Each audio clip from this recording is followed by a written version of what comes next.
বরিশালের নতুল্লাবাদ বাস টার্মিনালে বাস চালক ও হেলপারকে মারধর করাকে কেন্দ্র করে শ্রমিকদের মধ্যে ব্যাপক সংঘর্ষের ঘটনা ঘটেছে।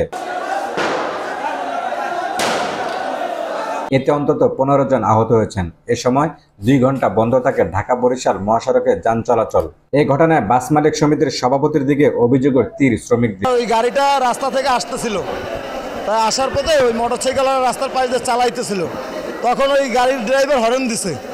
এখন উনি হরেন দিছে কেন? এখন ওনার গাড়ির তলে পড়ুক, হরেন না দিলে। এখন ওই হরেন দিছে, এটা হলে তার অপরাধ। তারে মনে করেন গাড়ি থেকে গাড়ির ভিতরে উঠে ওই ড্রাইভারের রানিংয়ে মারামারি ঘুষিয়ে দিচ্ছে, মারতে আছে। তখন আমাদের আর এক স্টাফ কী করছে, ও ভিডিও করতে আছে। যখন ও ভিডিও করতেছে, ওই ওরে ভিডিও দেখে অপেক্ষা করে ভিডিও দেখে ওইরও মার শুরু করছে। পরে তো আরে মারছে, আরও 2-3 জনের মারছে। তখন যখন দেখছে আমার স্টাফ মারতে আছে, তখন আরও 5 দিয়ে শ্রমিক পড়ছে। পড়ার পরে আগে একটা লোকের মারছে। এরপরে ওরা 27 জনে মারছে। মারার পরে আমাদের একটা স্টাফ নাম শাকিল, ওই ছেলে আহত, তারা মেডিকেল নিয়ে যাইতেছিল অটোতে করিয়া।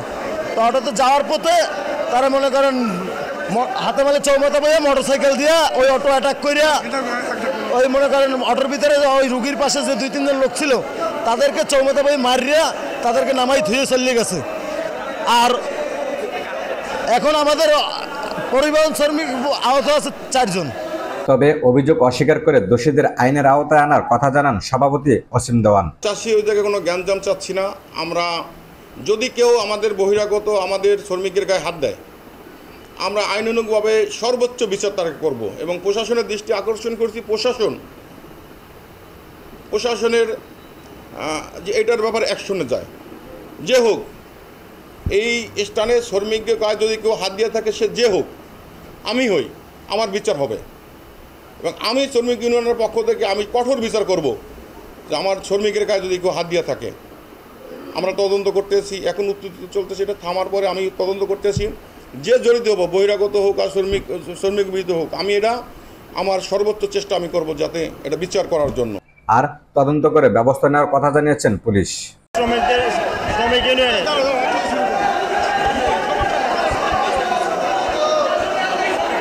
এখানে শ্রমিক ইউনিয়নের আসলে অনুমোদিত কোনো কমিটি নাই, এখন পর্যন্ত এই মুহূর্তে নাই, যার ফলে দুই পক্ষের আপনার হচ্ছে দীর্ঘদিন ধরে একটা সমস্যা ছিল।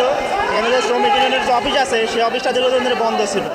গত 1 মে এই শ্রমিক ইউনিয়নের অফিসটা এক পক্ষ খুলছে, যার ফলে অন্য পক্ষে এটা নিয়ে একটা ঝামেলা সৃষ্টি করছে।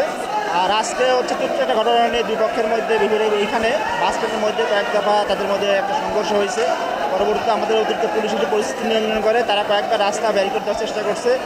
1 মিনিটের জন্য রাস্তা বন্ধ ছিল। পরবর্তীতে আমরা কথা বলে রাস্তা এই মুহূর্তে খোলা হয়েছে, রাস্তা যান চলাচল স্বাভাবিক আছে এবং দুই পক্ষের এখানে যে শ্রমিক ইউনিয়নের যারা নেতৃবৃন্দ আছে তার সাথে কথা বলে আমরা এই বিষয়টা নিয়ে সমাধান করার চেষ্টা করছি। মোহাম্মদ আসিফ, সময়ের আওয়াজ।